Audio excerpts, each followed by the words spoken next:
What's happening, Skid Steer Nation? It's Ryan, your host, and this week I am on location out in Colorado with my good friend Cody Cocas. He owns TSF Construction, getting very big into the utility industry.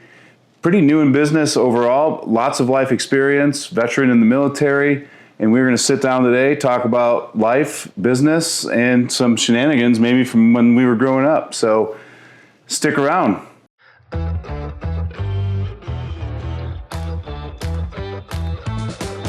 Cody, thanks for doing this. I'm glad we're sitting here talking today. This is going to be a lot of fun. I've been looking forward to this. We've known each other now for, what, a year and a half or so? Yeah, a year and a half. Yeah. You were working for a large private equity-owned company doing a lot of block wall and everything, right? Yep. And just got to the point where you were like, let's do this on my own? Yeah. First conversation you and I had, I was sitting in my work truck in the parking lot of that business. Yeah, we talked for almost 2 hours, I think, that day. Yeah. It's pretty cool. I posted on, I think, the Facebook chat or something, and your assistant, I think, sent that to you, and then you called me. Yeah, and since then, you launched TSF Construction. You originally had like more of a residential focused mindset, quickly realized that that's not how you're going to grow where you want it to go, pivoted more into utilities, partnered kind of basically with another business, and now you guys are 12-man deep. And what have we been doing this, like 16 months maybe? I was thinking about that this morning. I think we're about 15 months since our first project. We're 18 months since like the LLC. Yeah. We're 15 months since our first project. Yeah, so you've had like rocket ship growth for an 18-month business. Yeah, kind of crazy. Yeah. Not expected at all. And like you said, we were going to do residential work. And I like people. So I like selling to residential folks. Yeah. We did a handful of residential jobs. In fact, one of them wasn't that long ago. We'll do them every now and then, right? I make no money.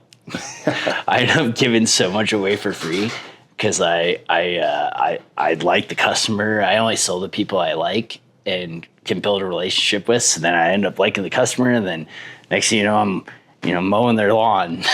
Yeah. And then I'm like, I don't make any money in residential.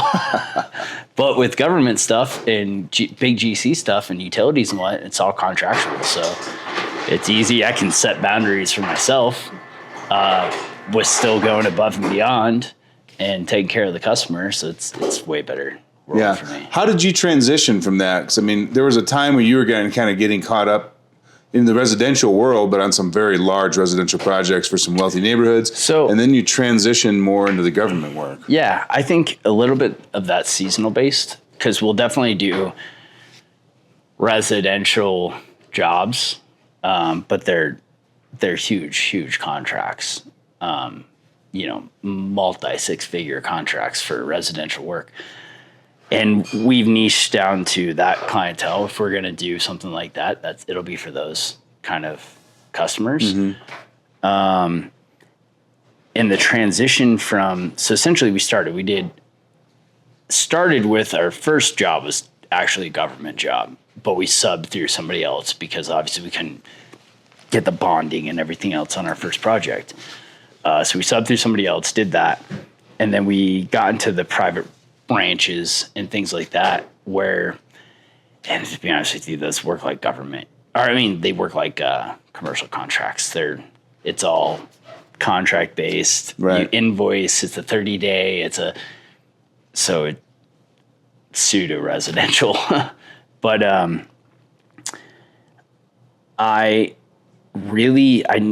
once I kind of got a taste of the government stuff and realizing I like doing some of the stuff that we could do for like the ranches and the drainage work and the just kind of, I don't even know what to call it, because we'll build walking paths, we'll collect rocks, do the river work. It's kind of a bunch of different stuff, and it's really fun.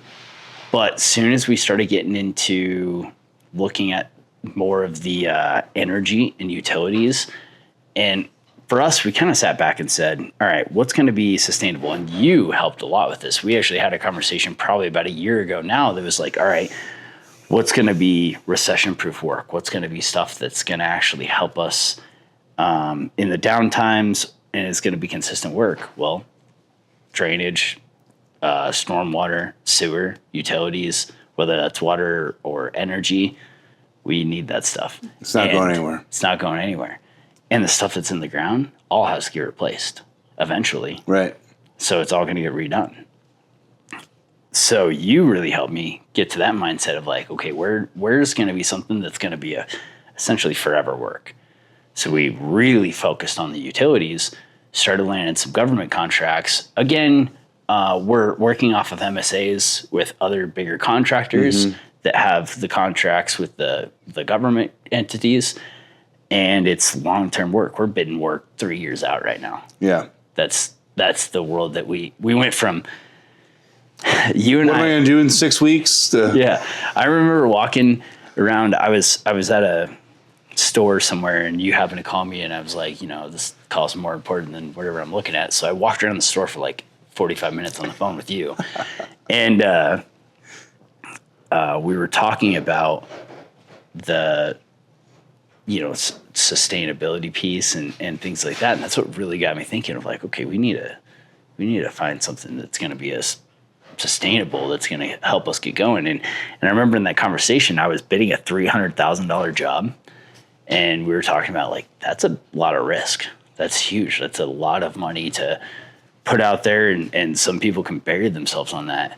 My average bid right now is like $3 million. Right. it's no, 100%. But I think to me, it was a big risk just because you were so new in business. 100%. And it was like your first taste of that world, right? And I was still terrified then, and I'm terrified now. I'm terrified every day. That's part of the reason I do this. If I wasn't scared every day, I wouldn't do it. Yeah, we were talking about that the other day. Like, the hard days is what you look forward to, a little bit of fear. And yeah, that's what's exciting. You get more nervous on the easy days. Yeah.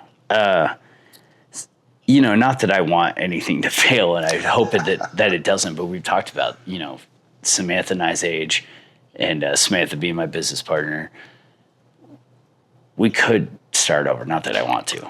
No. But we could. And that's why we take a little bit of risk, and we kind of say, we're going to jump 2 feet in, because why not? And kind of reel back to why we started this business. We didn't start this business to make money, which obviously we want to make money. Everyone wants to make money.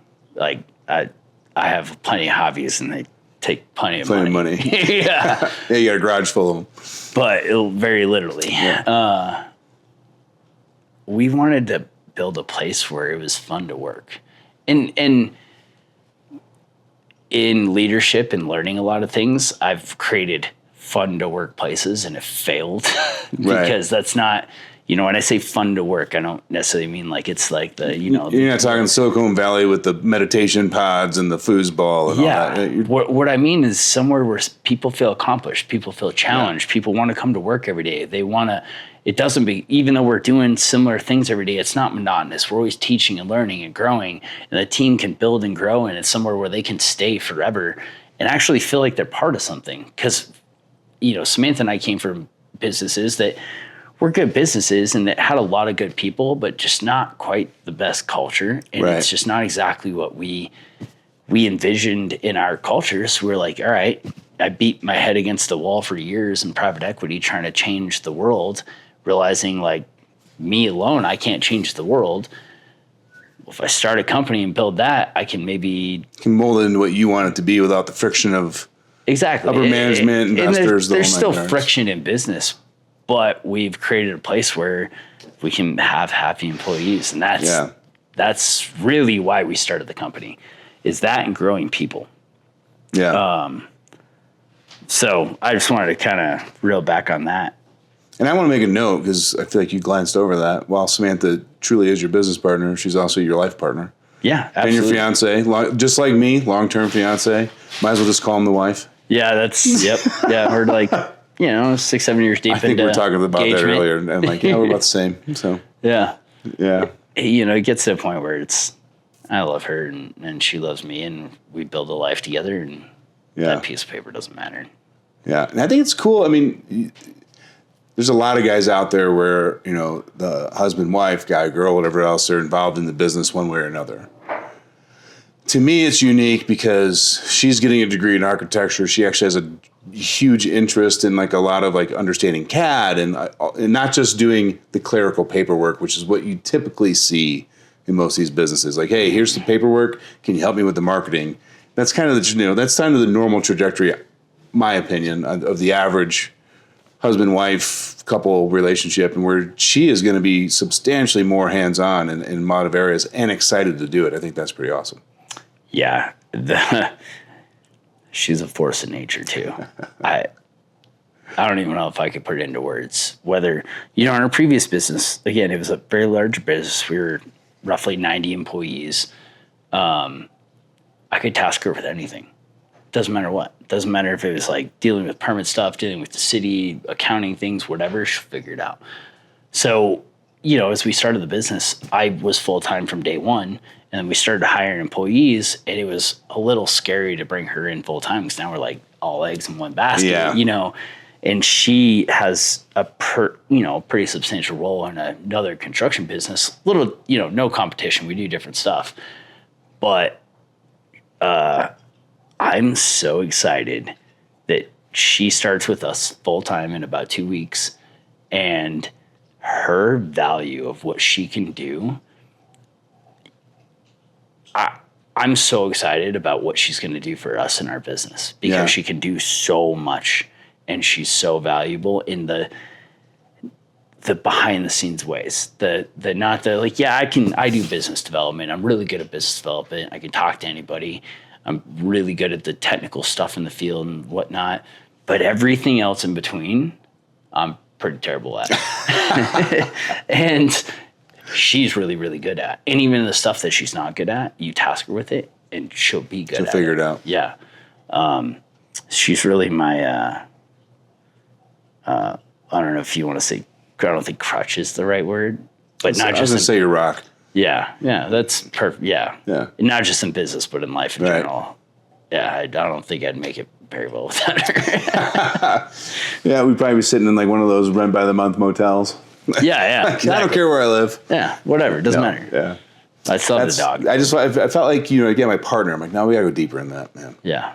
Because it's cool. I think there's a lot of guys out there, and women too. Like we've had some girls on the show too, but they're doing this with a family member, a loved one, or a partner. And, there's a lot of fear because they don't know how to separate personal life from business. And next, every dinner conversation's work related, or there's animosity because of the business, or you get thoughts in your head that you've been thinking about for 3 days, and you give her 3 sentences and you're upset she's not on the same page as you, right? And for you guys to be able to both have a major interest in the business, work through it, be involved in all the major decisions, it's awesome. Yeah. That's funny you said that. Like, you have a thought for 3 days, you put into 3 sentences, and that stuff still happens to us. Absolutely. Right. Especially for me, because my brain's like, I'm playing chess and I'm like 30 steps ahead, and my mouth isn't catching up. Yeah. But we do a pretty good job of communicating. And then one thing that we've struggled at, but we're trying to do better at, is, hey, when it's our time, it's our time. Let's chill, separate that. Which is, it creates challenges. It's super difficult, but we're doing the best we can.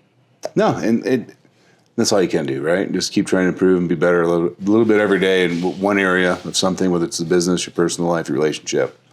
And that's the secret, man. It's fall in love with the process. Doesn't matter what it is, business, life. Fall in love with it. I've heard you say that on the podcast a ton of times. I say it a lot. Fall in love with the process. That is, I think anybody can learn from that, because we all do it. Every single one of us, including myself. In fact, just this past week and everything else is, we just spent 2 days with Chuck doing the GPS stuff at the yard and whatnot. And I get into this mindset of, we also started a really big project this past week. So I get into this, I don't even know how to put it into words, but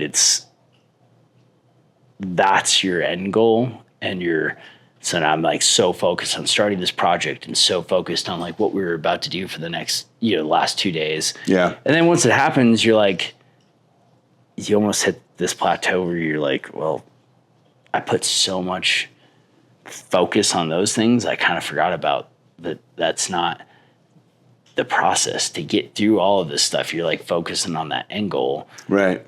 And then it's like almost unsatisfying. So you got to focus on the process of learning. I'm almost now thinking from that perspective, I'm more excited about the growth and learning with the GPS stuff in the future than the past 2 days where, you know what I mean? Well, you hear that too, like cyclists and runners and all that, right? Like preparing for a marathon takes months. A lot of 5-mile runs, 10-mile runs, 15-mile runs, never a 20-mile run. Mm-hmm. And that's the process. And you almost get addicted to those training runs. Then the marathon comes and goes and you feel unfulfilled because you're like, well, now what's next? Yeah. You know? Exactly. Which is why they're so addicted to multiple Ironmans and just because it's the training and the looking forward to something. It's the process. Yeah. And I think business is no different, right? Like you can finish one of these, what are they, $250,000 substations you're doing? You had a bunch of them lined up. Like you're going to get done with that. And you're like, awesome. Which one's next? And like, that's how much time you're going to spend soaking in that it's completed. You're so right. Yeah. So right. And in business, I mean, this is something I don't think it ever gets discussed. I mean, I never hear it on podcasts. I never hear it anywhere else is we as business owners were like striving for all these goals and we're doing all this stuff, but we never, I'm going to go down a little bit of a rabbit hole here, but nobody talks about the bad stuff. Yeah. You know, I get so annoyed when you sit down with a bunch of business owners and they're like, oh, everything's so good. We're doing this, we're doing that, and this, that, and the other. And I'm like, don't lie to me, dude. I know I own a business too. Right. I know how it ain't all rainbows. And, when you can sit down with another business owner and have a conversation like, bitch, this last week was rough, dude. Yeah. Rough. Like we had this happen, and I was scared because of money flow issues and getting payroll done. And that's the conversations I love having. Me too. Because it's, you know, you sit down with everybody in there. Oh yeah, everything's great. We got business rolling and things are doing this and doing that. No, it's not. Right. No business is like and that. Listen, I get it. Like, there's got to be some sort of projection as a business owner that you're doing well. Because if you're always complaining about something, people are going to start going, I don't want to hire them, right? Like, so you've got to have that balance. But I think you also got to find that core group of people, whether it's family, friends, or business owners in your area, that you can like strip away the onion and get deeper and a little more emotional, a little more truthful. And I don't 100% remember where I was going with that, but essentially that of like stripping away the onion of, we don't talk about the hard times. So then, you know, me coming into, and my most humbling experience ever was running a $25 million a year company and then starting my own company and realizing, I had a team for that. I had a team. Yeah. I had a team. There's people. I had multiple accountants, you know, like I had a team for everything. So I'm thinking I'm hot shit. I'm running stuff. I'm doing everything. I had no idea what I was doing. Yeah. Yeah. You were moving pieces on the chessboard and now you're like, wait, I am that piece. Yeah, exactly. It was a huge wake up call, but where I was going with that is like everyone talks about the good stuff and whatnot is, you know, there's hard things and we all as business owners struggle with all this stuff. For example, our first year in business, I sat down and I was with a bunch of other business owners and I had a very vulnerable moment that I was like, listen, guys, this is what I did this year and this is how much profit we had and this is where I was at. And I was super down on myself because I didn't think we did a very good job and this and another. And all these other business owners like, man, they just all like kind of smiled and started laughing at me because they're all 15, 20 years into business. Right. I'm 1 year into business. And they just kind of start chuckling at me. I'm like, this isn't a laughing matter, man. What's going on? They're like, no, it is, man. You're just going through it like all of us did. He's like, you actually had a better first year than most of any of us did.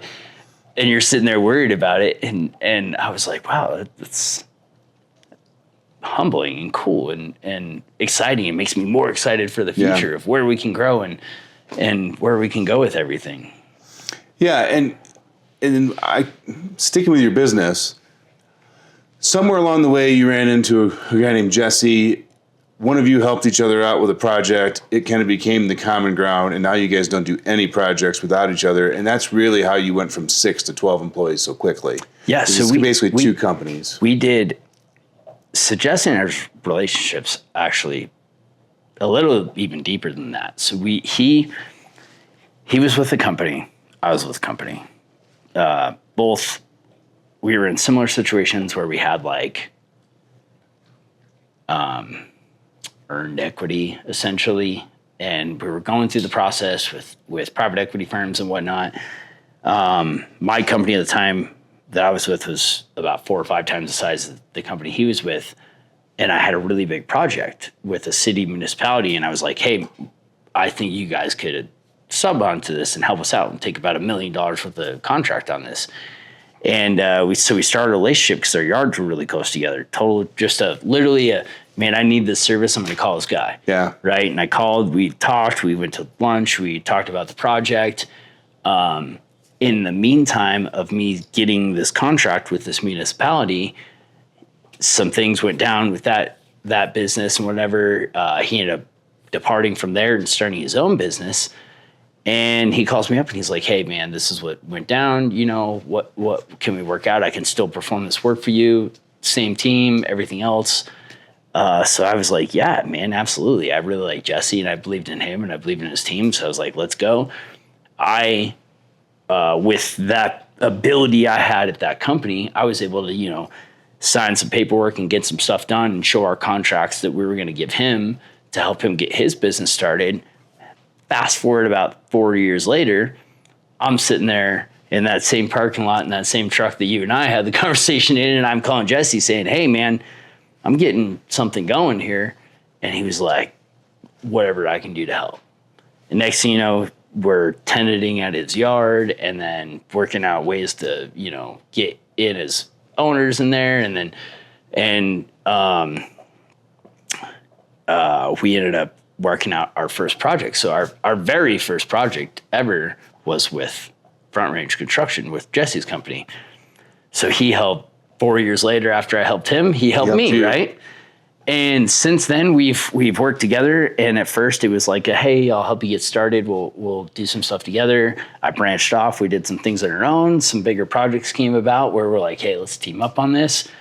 And then we've basically just done every project together since. Yeah, and you guys are actually blending crews now, right? So absolutely. It's not like Jesse's crew's over here, your crew's over here. Like we might have 2 of my guys there and 2 of his and 1 of mine and 3 of his. And yeah, and it's a little bit of a strange situation for sure and hard to explain to some people, but everyone involved is just top-notch, top-tier people. And we wouldn't have it any other way. That's so cool. I'm going to put it on the bingo card, man. 2027 sometime, there'll be one business. Yeah. I'm calling it. No need to comment. Just calling it. Yeah. I've just seen it too many times before, like guys start working together and partnering up, and then it's not so much that they help each other out, partner up on projects. It's when you see them do every job together, whether they need them or not. Yeah. I'm like, oh, they like working together. This is going to be a long-term solution for them. Yeah, and honestly, that's the biggest thing for us is they have a lot of knowledge. They've gave us a lot of knowledge. We also, reciprocate whatever we can, and it's just became this partnership where I don't even see it as like 2 different things right now. Right. Because what helps them helps me. Right. Simple as that. And I think I'm finding my niche in life a little bit aside from the business. Me personally finding my kind of niche, right? I love and I think you and I could probably resonate on this a little bit, is we love making connections and developing things and people and everything else. And I see other companies and I see opportunity. For example, the past 2 days at the yard with the GPS stuff in it, I invited competitors. Right. Because rising tides rise all ships, right? So what if they're competitors? I see something that is valuable to our industry. I want them involved. Right. At least show them what's available and they can make their own decision. Yeah. It's something that's going to better the industry. And that's where I love helping people and helping businesses, especially smaller things and whatnot. So that's where Jesse and I have built our relationship. The other businesses and stuff that I've helped try to build relationships with, I love it. Yeah. I just love this shit. That's awesome. That's awesome. You also brought your dad in on the team, right? Absolutely. How long ago was that? About a year or so ago now. We were probably 3-4 months into our first project 3 or 4 when he months. came on. Okay. Kind of crazy story. So him and we've worked together a couple times. Usually me as his boss, which is, different dynamic, which we've worked out really well. Is when it's at work, it's just the projects we got to get done. Yeah. And him and I have built a really good relationship over the years. So it's, I'm able to be his boss and still look at him for advice. Yeah. You know what I mean? There's just no awkwardness in that. That's so cool. He, super integral to our team, and it worked out really well. We kind of, natural progression. He would have eventually came on either way. Right. He ended up getting laid off from his job when we were, like I said, handful of months in. So it was, come on, let's go. Let's go do it. Yeah. Yeah, he was all excited, bragging on it. He's like, yeah, he finally got me a truck. Yeah. Bought him a truck 2 weeks ago. Yeah. I think it's 2 weeks ago. Really nice truck. Yeah, it is a really nice truck. It's nicer than my truck. I don't know about that, but yeah. But no, that's so cool. It's I just love how you're keeping the family involved while you and Samantha are still growing your business. I think sometimes if it's the right partnership, right area, right services, like what you and Jess are doing, I think it's the cheat code. Yeah. Because otherwise you'd have to be, year 3, year 4 to be able to scale and afford the capital equipment and all of that to get to where you're at. Yeah, for us, not so much for Jesse's side, but for us, it's a huge help because of experience levels and like EMAR ratings, bonding, the nature of all the projects that we do. That's super important, and that's hard to do when you're a newer business. So we're immensely lucky. And I'll give you the credit for this. Is I told you, Ken, over a year ago, we got lucky. And you were like, no, you didn't. You built relationships and you created these situations that afforded you opportunities later on. Right. And that's, if I had any advice for anybody, I'd say treat every relationship and everything you do at any stage in your life like it's important. Because even if it's not right then, it might be. You never know when it will be. Yeah. Could be 10 years later. Yep. That's great advice. Hey, quick break. If you're running equipment every day, attachments are either making you money or they're costing you money. At Skid Steer Nation, we focus on American-made attachments built for guys actually in the field, not that hobby-grade stuff. Buckets, grapples, augers, specialty attachments, equipment that holds up and protects your margins. If you're upgrading this year or adding capability, check out skidsteernation.com for your next attachment. Now let's get back to the interview. You're a gearhead when it comes to motorcycles, adventure sports, all of that. You've done some wild things. You used to perform shows, wheelies, and different crazy things. Like, I know, shocking, maybe not be exact motocross, but we got a guy who loves motorcycles and dirt bikes that's in the excavation industry. I'm shocked by that. Yeah, very shocked. But let's talk about that. Like, you started riding motorcycles at a young age. Your dad was telling me that you had a motorcycle license before a driver's license. He said he was driving home one day and he's watching this idiot on a bagger scraping pegs left, right, just swerving in between lanes. And I'm like, where's this guy going? And then I watched it pull in my driveway. And I'm like, son of a bitch, that's Cody. Yeah. I remember that day. Didn't know my dad was behind me.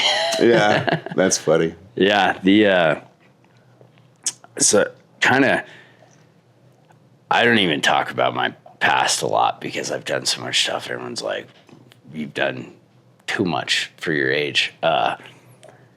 So I was a professional mountain biker for years before I joined the Marine Corps. And I gave it up. I was full ride sponsors, had all the things, traveled around, did all the shows, was doing all sorts of stuff. And I gave it all up to join the Marine Corps. And then after the Marine Corps, I still had a passion to ride. So I always rode Harleys and motorcycles and stuff like that. And one day I was sitting there on Instagram and I saw somebody do a wheelie on a Harley on Instagram. And I was like, I could do that. That's pretty cool. I could do that. And a few months later, I was doing wheelies on Harleys and just I'm a ridiculously passionate person, so it doesn't matter what it is. If I get passionate about it, I'm gonna do everything I can to be the best at it.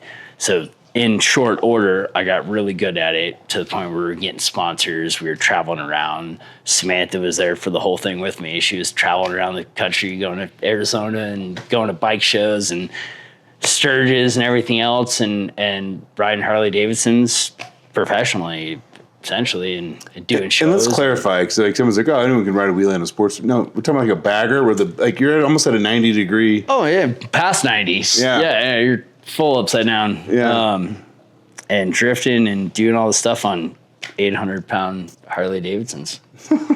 Yeah, super fun.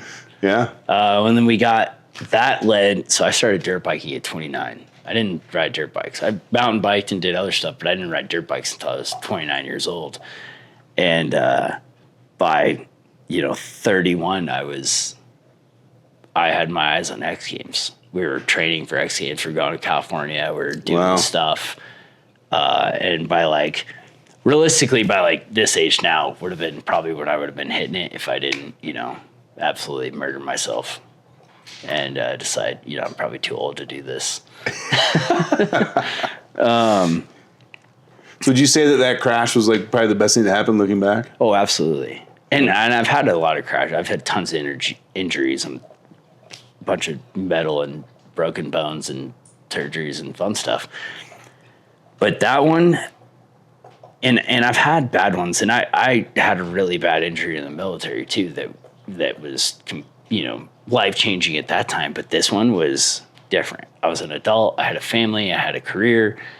Not that military isn't a career, but it's just different. Yeah. And it wasn't even the pain. It wasn't any of the other stuff. It was the effect that it had on everyone around me. My family, Samantha, even my dog. I would sit there and lay on the couch crying, a cripple, and I can't take my dog for a walk. And that just absolutely destroyed me. Yeah. Destroyed me. To the point now where you've seen it. I got a garage full of bikes, and I'll be a man enough to say right now, I'm scared to ride them. Yeah. And I've done crazy stuff on them, but it's just not worth it to me. It's not worth it to put Samantha through that sacrifice. It's not worth it for the business. It's just, and I have a bunch of young kids that work for me, and they all ride dirt bikes, and I've even built dirt jumps for them with our equipment and stuff. You know what I mean? In fact, actually, we're gonna go do probably $250,000 quote on a dirt bike track. Nice. Yeah, kind of for fun, Yeah. because we like it. But I tell these guys, I'm like, yeah, I get it, man. It's fun. I get it. Trust me. There'll come a day. But it's just not worth it at the end. Unless, you're Brian Deegan, this is your world. Travis Pastrana, absolutely those guys. Sure, but for the 99% of everybody else, just think about it. Yeah. But what I saw you do is just, and I didn't know you at that time, so it's really hearing all the stories about that and your crazy past and all those fun things. What I saw you do is just basically shift that focus. You didn't lose passion, and you didn't lose drive or desire. You just shifted the attention to where it's going. Yeah, absolutely, 100%. And again, I'm almost overly passionate about things. Samantha's giggling in the background. Yeah. So that's why Cody's like, wait a minute. I can attest to that. I agree with her. But I think that's what it takes, though. Yeah.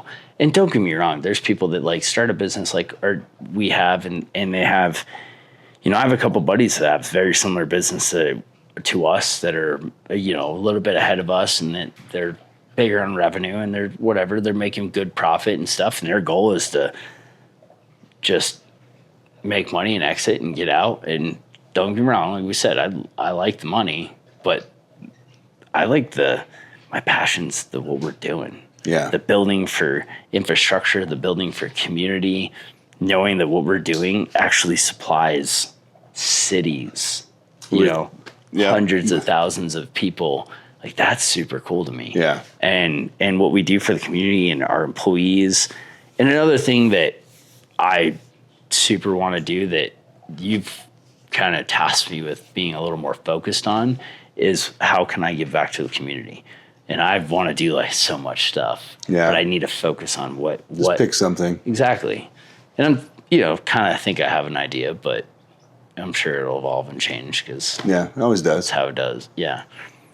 You got to plant the seed though, right? Mm-hmm. And then just wait and keep nurturing it and let it grow. Yeah. So what was this, what was I reading? I don't know if I was reading or watching something, and this guy threw out some advice to another guy, and I snapped my head because I just kind of had it on the background. He's like, a wise father gives his son both roots and wings. Interesting. Yeah. Wow. Like, think about it. Be rooted, know who you are, know your family and all that, but also have the wings to go take the adventure and try some new things. That's profound. Yeah. And then the dude said he read it in a fortune cookie, and I started laughing. But That's yeah, awesome. it's just neat, right? Like, and for you, like passing along, like giving people the inspiration to fly, and then also being grounded enough to go. You can't do anything alone. You know, except have a tribe, a community, coworkers, spouse, neighborhood. Yep. So you got to be rooted in where you're at too. The roots is something that past half a decade's really started growing with me. My whole life I was very nomadic. You know, between the military and everything else I did and traveling around the world and everything changed for me every couple of years. Yeah. If even it got to a couple of years, everything was always constantly changing. So I had this pattern of being nomadic and wanting something new and not building roots in anything, whether that be community, career, relationships, anything. In fact, it like kind of sucks to say, I don't have a ton of friends that are like, yeah, I've got, you know, you came to my hometown, you went to the hometown bars, so you got to see, like, I still am around people I grew up acquaintances. with. I know people for 20, 30 years, right? But actual true friends, what's up, pup?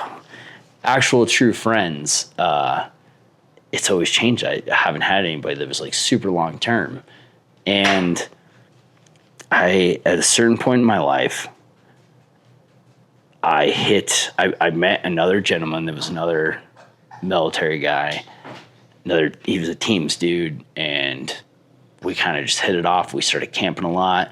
We started building a company together. We started building roots. And that's about the time that I met Samantha. And that's when everything changed from having this like crazy nomadic, everything changes every 6 months to 2 years lifestyle and traveling the world and everything else, to building something and having roots and building a community and having ties with the community. And it just started resonating with me. Like, this is what it's about. This is what we're supposed to do. Yeah. Is build roots like this. And that's why, you know, staying in the same area, which we've thought about moving states. And there's plenty of reasons to do it, but all of my reasons not to do it are all root based. Right. Because we have such a good network here. We have such good people. We have a community. And that just is turned into meaning so much for me, which is one of the things with the business that we want to do is, personally for me and with the business, is build a community and have folks be part of our business for a long time, but also the network of like you or even Benchmark Supply, right? Tool and Supply. And we blanked out. Oh, but you know, building relationships with everyone that helps with our business, that's one thing. But outside of the business is building roots with the community and even things that don't necessarily benefit us as a business, but we can help benefit the community. That means more to me than anything else. Yeah. So that's kind of our. See, that's one of your whys. Like, your whys are different for everybody, but that's, you know, fun place to work and giving back to the community. Those are probably like two of your big whys why you work so hard. Yeah, 100%. Yeah. I think it's important to learn those whys. Mm-hmm. It sucks sometimes to sit down and figure them out. It does. It's hard. And it'll change. Whatever your whys are today are going to change probably, but. Yeah, because I was going through that with like my purpose. Like, what's my purpose? I really struggled with that end of 2025. And somewhere along the line, it was just like, your purpose shifts based on the season you're in your life. Like, you know, like I went through a season where my purpose was to be a caretaker for my dad and my mother. And when that ended, that changed my purpose. So I tend to look like, what's my life purpose? Like, what's my life goal? What am I going to be known? Like, and instead it's like, you need, like, what's your purpose right now? Mm-hmm. And then what do you want your purpose to be in the next season? And it really changed my mind, because it made me go, oh, same thing with your business, right? I'm thinking way too big and I'm missing what's right in front of me. Man, that's huge. Yeah. I'm so bad at that. I think we all are. Yeah, you want all this, but we forget about how to get there. But if we get all that, it's just like the marathon. This is great. What's next? Like we're not going to be happy. So it's, yeah. One of the biggest life lessons I've had, and it's been owning a business, taught me probably more in the past 2 years, year and a half, than I've learned collectively else. And like personal growth stuff, not just like knowledge, right? Yeah. Just general data knowledge, but actual like personal growth, emotional knowledge. One of the major things that has made my life immensely better is realizing you're not going to be great at something day one, or even self-reflecting, being a leader in business. I've failed so much. 6 years as an executive in a construction firm with 90 plus employees, thinking I was hot shit. I fucked up. All right. Like anything you could think to mess up, I probably did it. Yeah. From employee relations to vendor relations to just day-to-day processes to everything. I've messed something up. Right. Right. And all of those things is what's grown me to where I am now. But here's the deal is I have no illusion that I'm great now. I have room to grow. And that's where I've started to find traction and start to find, I hate the word motivation, but essentially the motivation of moving forwards is I'm not going to be amazing at something. Let's make it relative. Benchmark Tool and Supply came out the past 2 days, gave us a bunch of training on GPS equipment. Bare bones for me, right? I'm day one. 5 years from now, even 5 months from now. I'd say 5 weeks. Yeah, for even 5 weeks, it's going to be completely different. My team's going to be completely different. They're going to learn so much. Me 5 years ago, after those 2 days of training with that system, where I'm at, knowledge level now, I'd have been so stressed out. I'd been like, no, I need to know everything right now. I have to be an expert today. Yeah. Today, we have to be an expert. Well, now I can sit back and I can almost learn more because I can relax and not be stressed and be like, I don't have to be an expert. And honestly, today. Cody, there's a high probability that you will never be an expert because you won't have enough machine time. True, yeah. Because you're too busy running a business and not just operating equipment. Exactly. You're 100% right. And that's like, you have to kind of sit back and be like, all right, I got to help the team grow, help everybody else grow, because you're not going to be the expert. Yeah. I'm the same way, man. I mean, any video you've seen from Skid Steer Nation or myself and all that, like I pay for all the subscriptions. I pay for all the equipment. If you told me to use it, I'd be like, well, I guess we're not putting anything out this month. Mm-hmm. Like I couldn't go into Adobe and edit a video. Yep. And that's, you got to resonate with like, okay, well, we got to, it costs money to pay somebody to do that or something, but it's valuable in the end.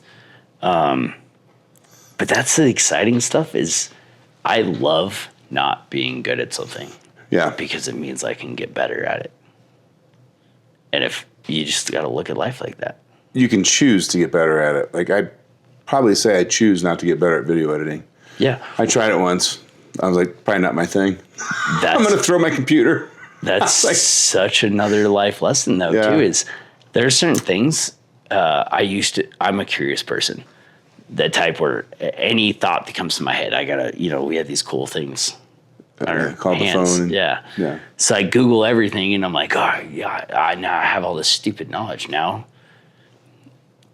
there's things in business, so not even just the fun stuff, but the stuff in business. And I'm like, nope, I can pay somebody to learn that. I can, give that to this area. I don't need to know all of this stuff or dive into the weeds of all these things. This is where I need to focus because this is where I create value. So I've been able to reel my mind into, instead of like just trying to capture everything, I'm like, you know what? This stuff doesn't matter. This stuff matters. Right. No, and that's a very important part. Because,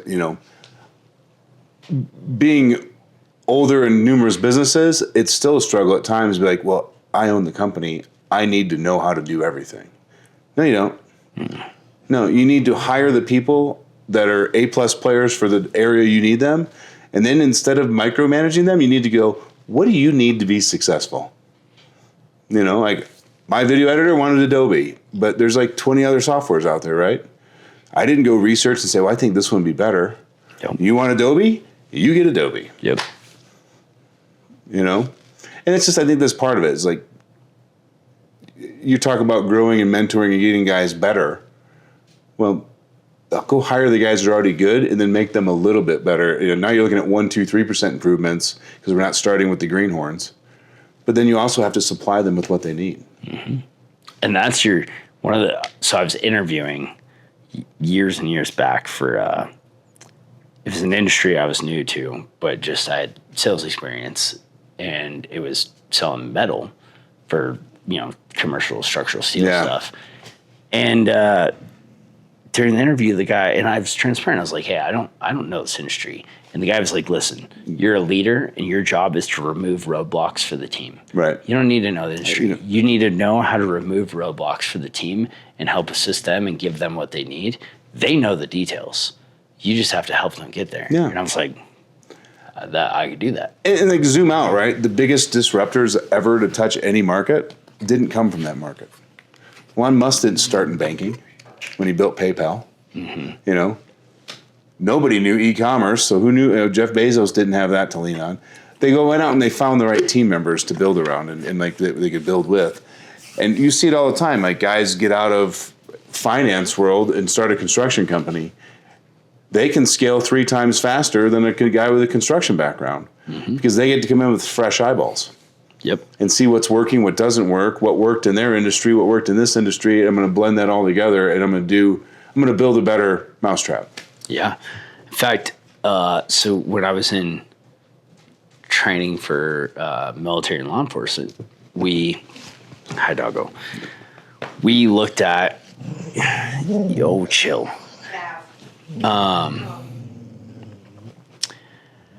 Shooting. So even in the Marine Corps in the 2000s, we were working off of like 1980s training, right?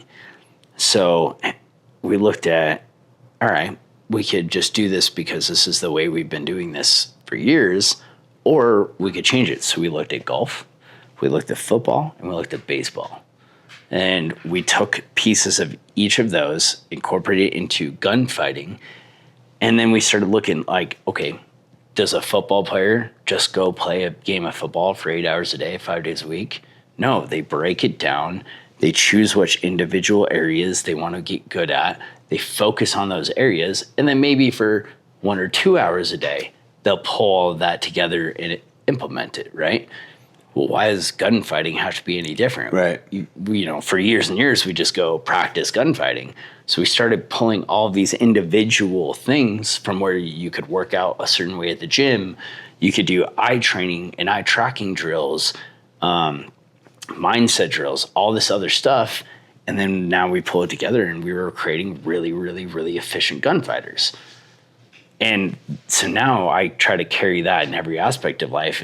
Okay, whether it's business or running equipment or estimating utilities, just because that's the way it's been done doesn't mean it's the best way. Let's break that down and find the individual pieces that make you better at the overall task. Right. Great advice. I love that because I think you can learn so much from outside industries. Yeah. I tend to look at like the guys that are really good at online marketing because they're way ahead of the trends and what's working and what isn't working. So I always try to get inspiration from them as far as like I don't even know what a good example is, but like, take funnels and videos online and all that, things that are like now becoming common. When you see them, like, oh, they're trying to sell me something. Well, there was somebody who was doing that actually had you intrigued, right? 5 years ago. So those guys are kind of early in the curve. And then you look at, take the construction industry. There's probably things you can go look at the ag industry and learn to get better at. There's things you can look at from HVAC or plumbing. Hell, there's probably a nail salon that's doing something.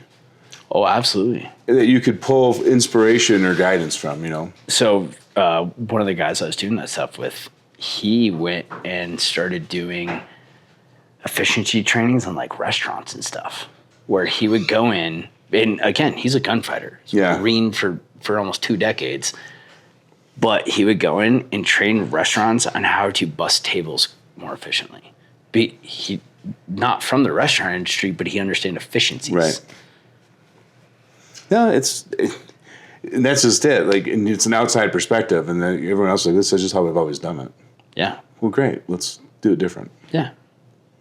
There's always a better way. That's something we preach with the guys too. Of like, hey, we're teaching you to do it this way. And by all means, if you see something, you're like, I think if we maybe did this way, it'd be better. We try to breed into our culture, bring those things up. And the fair side of that is it can go too far, where the guys are like, they get too excited, and every 5 seconds they're like, what about this? What about that? And you're like, all right, slow down a little. Settle down a little bit. This is a pretty simple task. I don't think we need to improve this one. We're just, let's just do this way. But you got them thinking. Yeah, but that's the cool thing is like I never knock them for thinking too much because I'm like, you know what? Maybe they're getting a little too zesty. Because the other side is them sitting there on the side just having like, a coffee waiting for you to show up. You're like, what are you doing? Like, waiting for you to tell me what to do. Yep. Like, that's the other side of the coin. Yep. And that's, I mean, there's sometimes you have employees that are like that. But to be honest with you, we try really hard to have the most top-notch guys. No, you don't have employees like that. You have a culture like that. Exactly. And that's so like if you keep stifling people for thinking and bringing ideas and saying that's stupid, just do what I tell you to do. Don't worry about it. You'll develop the guy that waits because they don't want to do anything wrong. Yep. Yeah. 100%. Yeah. That's another thing with leadership is every failure I've had with employees, 100% my fault. 100%. And I've had bad employees, but all of the bad situations I had, I created. Yeah. All of them. So we've talked about paying it forward, building a community, building a business that one supports you and your families, but also can become a community in and of itself for the employees so they give them a nurturing place to grow. We've talked about your growing up with your adventure sports and all that. What's the next 5 to 10 years look like for Cody? That's exciting. Nerve-wracking, but exciting. So, full transparency, we're building this company to sell it. Okay. We're not kids. We likely won't. It's not something we're going to pass down or something like that. I do have nephews that maybe want to be involved in the business, but I still don't think I want to build it as something I want to pass down. I come from private equity, and there's good and bad to private equity by all means. But I genuinely see us getting sold to the right private equity firm down the road.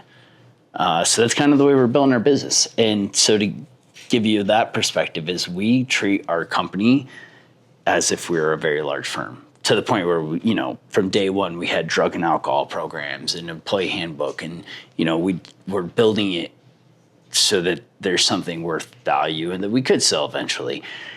The only hesitation or qualm behind that is because we're building a company for the people, I want that to not get lost. And that's like I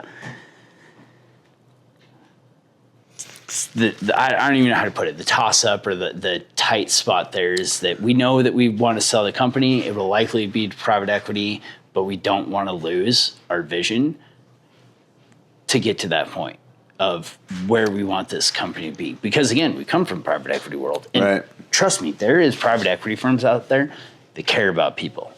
that will keep that vision and image, but there's also ones that won't. Right. So that's where we have to just make the right decisions going forward in the future. And I think that's really the only thing is we just got to make those right decisions. And when it comes time to sell the company, we sell it to the right people for the right reasons. Yeah. And knowing what I know, I'll likely probably stay involved at some level for some amount of time.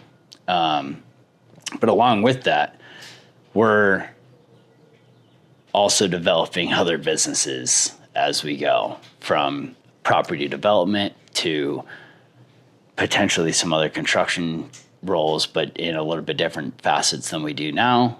And something else that I've been really thinking hard about and being pumped on is even just simple stuff like selling merch and stuff for the business and whatnot. And if it makes money, it makes money. If not, then get some cool t-shirts to some people, you know. I mean, you already got it. In my opinion, just drop the construction and just do TSF. Then you can come up with a 3-letter acronym. Yeah. And then it's not just selling construction hats. You could have both. Have your own brand. I just want to circle back real quick because what you said something that is very profound. And it's not profound for you, but I think it's something I want to expand on and talk a little bit deeper in. Because I've been on both sides of the coin, right? I built businesses where I'm like, it's my business. I'm going to do it my way. And what I do is you just create daily or weekly chaos continually because there is no guardrails. There is no framework. There is no process, right? And I think a lot of business owners, they get out of like too strict of situations and then they go too loose, right? Or they're doing it themselves and they've got a system, but it's not documented. Yeah. So when they bring employees in, the chaos just starts all over. And you were talking about you've been building this business from day one to sell it. I think that's the best mindset any business owner can have. And I don't mean you need to sell your business, but the mindset of build it so you can sell it. Even if you keep it. Even if you keep it, but you get rid of all the highs and the lows, and it's a lot smoother road because now when you do have an employee that has a problem, like, listen, man, we gave you the handbook. It's got stuff in there about drug and alcohol, and will you use it? It's your choice as the owner, right? You might be like, hey, man, I want to get you some help, take you to rehab. As soon as you get out, you're back on the crew. That's what you get to choose as the owner. Yep. But if you want to lean on it, you're not just some asshole. We have a program for that, right? Exactly. Same with any other aspect of employee management or how you doing in estimates. You guys are doing them all yourself right now. But if you're documenting a little thing and like taking notes on stuff, when you hire a full-time estimator, it's so much smoother, and it's not you sitting next to him for 6 weeks, picking your nose, hoping to God he's getting everything he needs from you. Yep. So we build SOPs for everything. Yeah. Including with excuse me, I burp a lot. We are the GPS stuff. We're gonna even build SOPs around that, from how to stake points and do all the stuff inside of that. Going to be difficult, but all of that effort is worth tenfold on the I've back got a end. great idea for you, and I think it'd be super simple. And I think you need this in your business next anyway. I don't know if you want to talk about it now or talk about it later. Sure, yeah. You're getting to the point where you've got multiple crews, multiple locations. I'm sure you're running a shitload of group text messages. And like it's becoming, I bet there's days it's a chore to keep communication in alignment with the crew, yourself, the team. Oh, I don't have this paperwork here. Failed at it, yeah. Yeah. So we are actually implementing this with a couple of our clients right now, but we're taking a tool. My preference is Slack because I have a background with it. And we're implementing Slack into their business. So Slack is a communication app. You can do direct messaging just like text messaging. You can do channels, which is where you actually can build out checklists, team members, descriptions. Really? You can build all this out. So what you can do then is you can have a channel for every project. And then you could have a list, like a link to like save documents in a Google Drive, or you could upload some images and stuff. They could do daily check-ins out of it. You could have important documents attached to that or pinned in it. You can build a checklist or an overview of the project so that all of your team members that are involved in that project, and you only invite who you want to invite to that channel. Yeah. So you could do the same thing with all of your SOPs and training, right? So you could have a whole section just labeled like SOPs, and you could have one for, machine control GPS. And then inside that message would be a canvas. They call them a canvas, basically a checklist and you could have it for all these different things that you want them to have training on. Yeah. And then those could all link to a Google Drive folder, to a video that's stored on that Google Drive folder, and your entire training process. So if a guy's in the machines, like, I don't remember how to do that, he'd be like, all right, add a slope. Okay, so it's screen 2, got it, and it's right there. That's pretty cool. Yeah. Slack? Yeah. We'll go through it. We'll talk about it. I've already built like a whole walkthrough, detailed and one-pager for business owners, like how to implement it and get started. Start small. But then you get all your employees to download the app on your phone, and you make sure their notifications are on. And it basically turns into text messaging on steroids for your business. But it's organized. Yeah, organized. Yeah. Because group chats aren't organized. Oh, they're terrible, right? So like, horrible. Like we use it with the marketing company, so every company that we work with has their own channel. So if the web developer is doing something for TSF Construction, she puts the update in that channel. And then she can tag specific people or the whole channel. She can give us links to go look at, or, and so it just stays organized. So, and then if you go scroll back and look through the past messages, it's only related to that client. Yeah. And for you, it'd be only related to that project. That makes a lot of sense, because I've noticed, being a client of yours, there's a decent amount of organization when it comes to like what we're talking about and things we're developing for our business and whatnot. And I can feel the one point of contact. That's huge for me. And 2, the organization of follow through of like, hey, you've asked for this, we've logged it, we understand it, give us 2 weeks or 1 week or a time frame, or it's very organized. We try, man. We're not perfect. We got a lot of things we're still working out. But we drank out of a fire hose the first year, man. I can't believe, what is it? It's probably 13 months for you? We started in December 24, so yeah, like 14 months. 14, yeah. It was right around Christmas. I very specifically remember we were building a road on one of the big private ranches we work on, and I'm pushing out road base with the skid steer, a handful of other guys, and I was listening to that podcast with you and Clay, and I was like, I'll call Ryan right now. Yeah, it was time. People wanted it from us, in my circle, guys like you that knew me well, and it's been fun. It's been a great thing. We'll probably be evolving and changing that just the way you're evolving and changing your business too, right? I think we were talking about it off camera this morning about I want to get more involved in strategy consulting and more operations and helping guide the future for visions. Getting guys, I really want to work with guys that have like hit that glass ceiling, whether it's $1 million, $2 million, $3 million. Like they're not at the beginning phase of the business anymore. They've figured out enough to get to a level. And now they're like, I don't know how to break through this. Like I'm stuck at $1.5 million. Like that's the kind of guys like, great, let's go in and let's strip the business down, look at every aspect, component of it, the competitors, the whole nightshare. What's the direction? What's the checklist and the specific order you need to attach to go from 1.5 to 3, or 3 to 5, or 5 to 10? Yeah.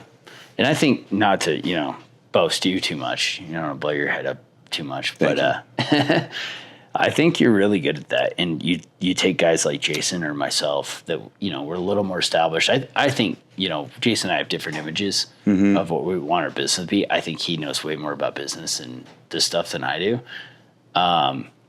But with your knowledge and mindset, I think you're almost more valuable to that guy that's hit the glass ceiling. Yeah. That's had, because for me, like, I could get myself to a certain point, but all those little things, I'm trying to think there was a handful yesterday and today, chill, that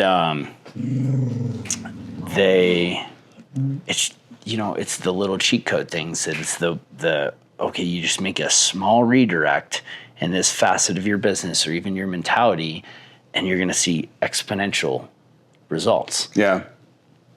Not overnight. These things take time, but that's where you've helped me. Right. I mean, the little things that you've helped me implement in my business that were smaller touches that take time to get to where it needs to go, that's where you've helped us so much, and I think you could help a lot of people with that. I was just talking to my friend Tyler up in Idaho, and like we've worked together for a long time, and he went from like 3 to I think he's over 10 million now a year. I mean, we haven't talked numbers in a while, but based on the projects he's doing and me just doing my Sherlock Holmes deductive He's reasoning. doing the He does dairy farms, right? He does dairy farm, processing plants and milking stations and all that. But he was talking about how he needs to get like an assistant / office manager that's local, not outsourced, because even the outsourced one was too much work getting him. He's like, but I don't want to do that until I get property and start building a building. So we have an office for her. And we just kind of stripped it down. I'm like, so you want to be in the middle of running multiple projects with all of your crews, standard daily work, be in the process of building a building, which is not standard work, so you know there's going to be chaos there, and training basically your right-hand man?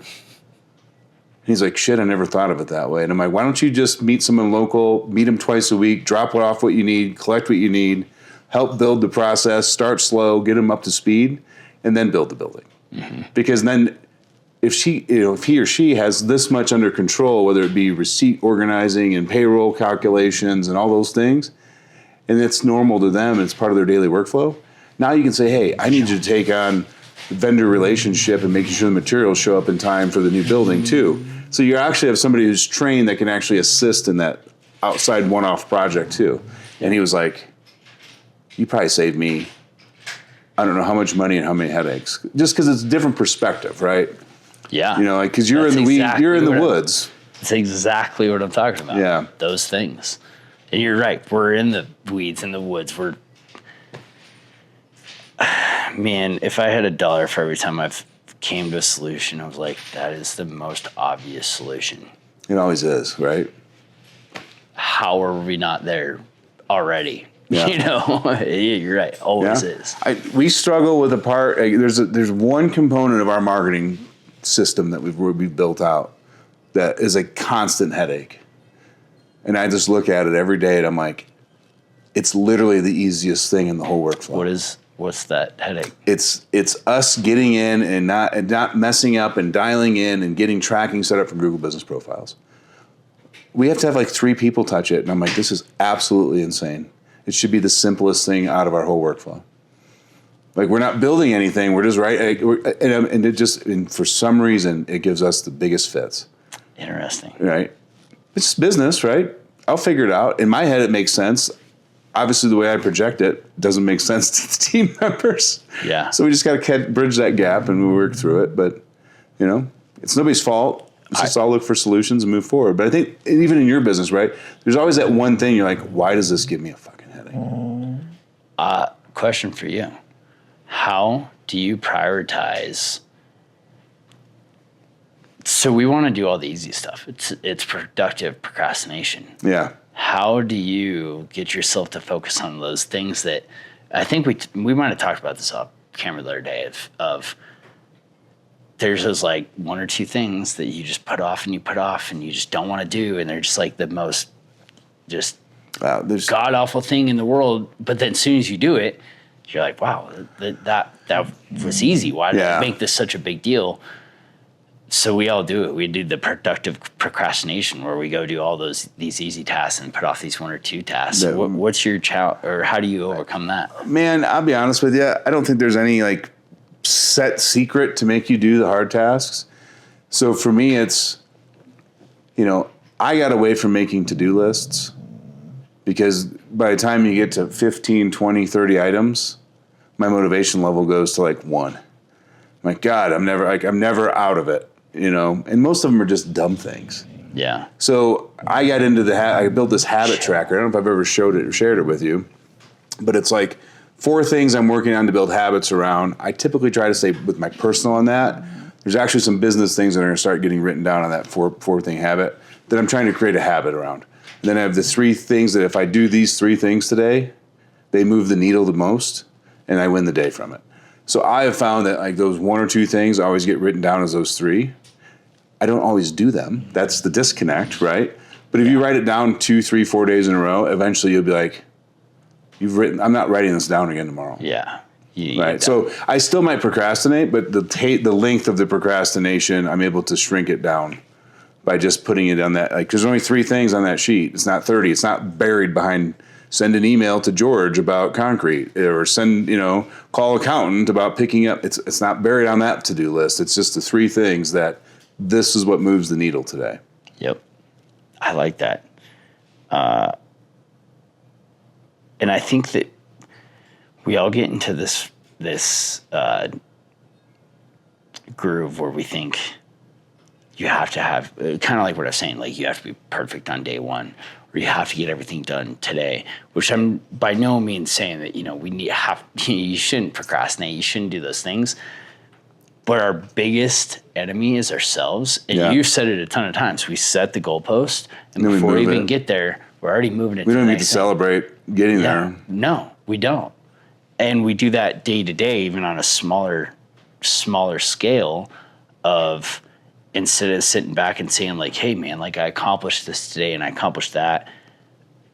We sit back and we say, well, I didn't accomplish this and I didn't accomplish that. Right. And we never look back at like, well, actually I did some stuff today. And I learned it from a photographer.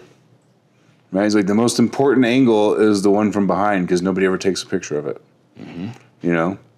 And it's the same thing in your life, right? We're always assessing where we're at today and where we want to be tomorrow, but we never turn around. Like, turn around and think of Cody 16 months ago. Your vision of building your business, and it's like, all right, in the first 16 months, if I can be here, that would be super successful. Mm-hmm. You were 5x that in 16 months. Yeah. But you never turn around and look and like pat old Cody on the back or be like, wow, man. You just go, God, I was short-sighted. I had no idea. Like, you don't give yourself that credit. You don't sit in that for 5 minutes. We didn't rejoice at all in our first year of success. And it was again, imposter syndrome. You're almost like, wow, we had so much success our first year. Like, what bad's going to happen? What I mean? And we don't have to sit and like only pick out long time frames, right?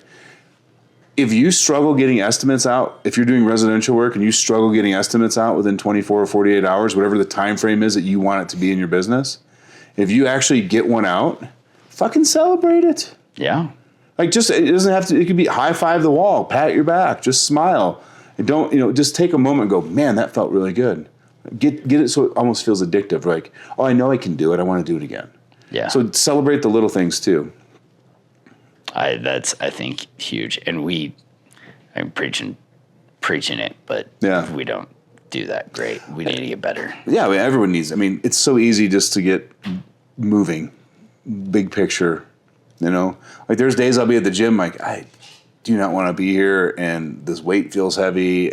I don't think I'm getting anything out of the workout, and I instantly change my mind and go, who cares? They all can't be A+ workouts because then they would be C's, average. Yeah. And I'm here. Like, I kept the habit of getting in the car and driving. Like, that's the important habit for me. It's not how much weight or how many sets or how much time on the treadmill, elliptical, or bike. It's you kept the habit of getting in the building. Yep. We don't know. Nobody in our industry celebrates that. Right. And we should. Right. And it'll help you keep going because it gets monotonous. Mm-hmm. I don't think monotonous is the right word. It gets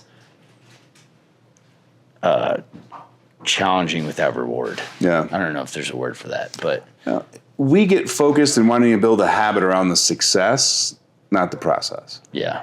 Back to what we said. Love the process. Like take the gym, for example. The process of putting the shoes on, warming, like getting in the car and driving there, that's the habit. Every little thing's making your bed every day. Right. I'm terrible at that. I used to be. I'm shocked you are because you were in the Marine Corps. Anyway. The Marine Corps, everything. So, I mean. Don't go off track on this. Let's say where we're at here. I eat super slow. Yeah.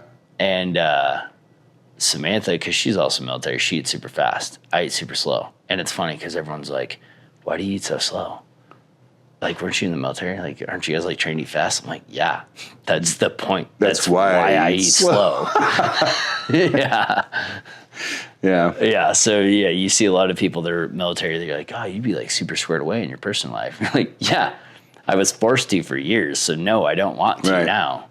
But I've certain things in life, I'm like, you know what? Those little things, I call it hooking your future self up.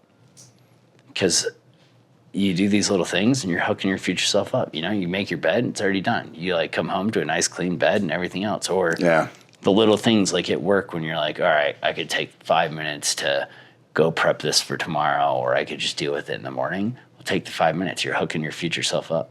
Mm-hmm. Doing favors for yourself. Yeah, and again, sounds easy. I struggle with it. I'm not perfect by no means, but like some people have the 1 minute rule, the 2 minute rule, the 5 minute rule. But if something is going to take you 1 minute, just do it right now. Yeah, exactly. And like I look at my young self in college, and I looked at the house I lived in. And it was never like, oh my God, there's cockroaches and it's gross, but it was never clean, right? Yeah. And I was just shit somewhere, dishes, and then you look around and it's just a compounding effect of not doing 1 minute tasks. Literally 1 minute tasks. Right? Like how long does it take you to pick up the towels and stuff in the bathroom and throw them in the washing machine until the load starts? How long does it take you to wipe down the kitchen table after you ate dinner? How long does it take you to rearrange? Like if you look at the house as a whole, it's a 4-hour project. But if you look at it and like, God, there's just a ton of 1 minute tasks that I just chose not to do as I walked out the door that day. Yep. Or I chose not to do before I went to bed that night. Just did it in that 1 minute, you'd have been fine. You'd have been done. Yeah. So, I mean, Tracy's a neat freak, so she's been great for me in that regard. But, Samantha. Yeah, like our house is never out of place. Like we could probably host a party in 45-minute notice. Dang. Like it's just two of us. Right? No kids. Like, we don't like clutter, so we don't have stuff in all the corners. And, we don't use stuff for a year and a half. I'm like, throw it away. I don't even try selling it. I'm just like, get it out because it's just clutter right now. But the reason the house stays that way is like when we're done drinking coffee, I dump the stuff in the garbage, the ground's in the garbage, and I take the cup and put it in the dishwasher. It doesn't get it won't set it in the sink until the sink's full, and then we got to load the dishwasher. Yeah. Life, and then you get these insurmountable tasks because you've neglected all those 1 minute tasks, and then it gets hard. Right. I mean, I think a very relatable task is like take receipt management in construction. Like, what if you just did 90 seconds a day? Which that's 90 seconds. 90 seconds a day. Mm-hmm. What would the end of the month look like compared to what it looks like waiting until the end of the month to do it? Yep. Just little incremental things to go back to the training in firearms. So dry practice. So, when you're in your home, safe environment, cleared weapon, you sit there and practice your draws or you practice trigger control or something. So if you were to do that, let's say 5 to 10 minutes a day. Yeah. What's that times 365? I don't know. But you already have that much more experience than the next guy because you're putting 10 minutes a day. Now, that's for shooting, but now 5 minutes a day, I think, is close to 40 hours. Yeah. A year or something. That's tremendous experience. So if you were to take that much time a day in any aspect, whether it's time management, organization, your skill set in business, whatever it is, you spend that 5-10 minutes a day over a year. Yeah. And what I've learned, Cody, and I think this is a very important sidebar note, is all of this sounds amazing in theory, but then we want to go implement it in every area of our business and our life, and it just crumbles. So, and then the phase that's most important to me is like, what drives you nuts the most, whether it's personal or business? Build a habit around that. Mm-hmm. And then when that habit's set, move to the next one. Mm-hmm. You have to do them one at a time. Like if you had shitty employee relations and your estimates were getting out slow and fuel was never where it was supposed to be, if you tried to fix all three of those in one day, you'd fix nothing. Yeah. So I would look at those and be like, all right, I can fix the fuel the fastest and that will actually keep our uptime. I'm going to do that number one, employee number two, and the estimates 3. And then you work on one until it's done. And then you just take the things you've learned about building the frameworks, the process, the habits, one at a time. Because if you start trying to do it in 2, 3, 4 areas, you get nothing done. And then you're like, well, that doesn't work for me. Preach to the choir. I've done it 1,000 times. I try to tackle everything and I know. I get super overwhelmed. I get down on myself and then I feel like a failure and then I can't get it all done. But you're right. You got to have the maturity and the wherewithal to focus on the one thing, get it fixed. And that's something as a business owner is you got to understand that things are always awry. Like, Always. there's always something wrong. There's Always. always something, not a process that's broken. Yep. And I used to have that mindset of like, we got to fix everything right now. And then I would fix nothing. Right.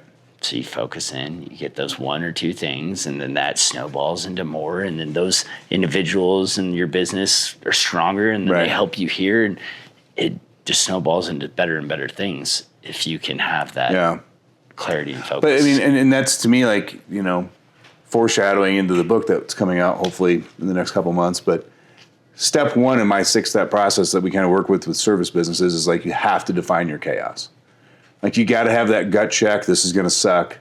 This is where I feel pain. And then we're going to rank it. Mm-hmm. Right. Because when you don't spend time to figure out all of your shortcomings or where you hate things, or, you know, like your cash flow keeps you up till midnight and you have indigestion. If you can't label that out, list all that out and define it, then you can't fix it. You can't track it. You can't fix it. Yep. So to me, and nobody likes doing that. Right? I don't like doing it.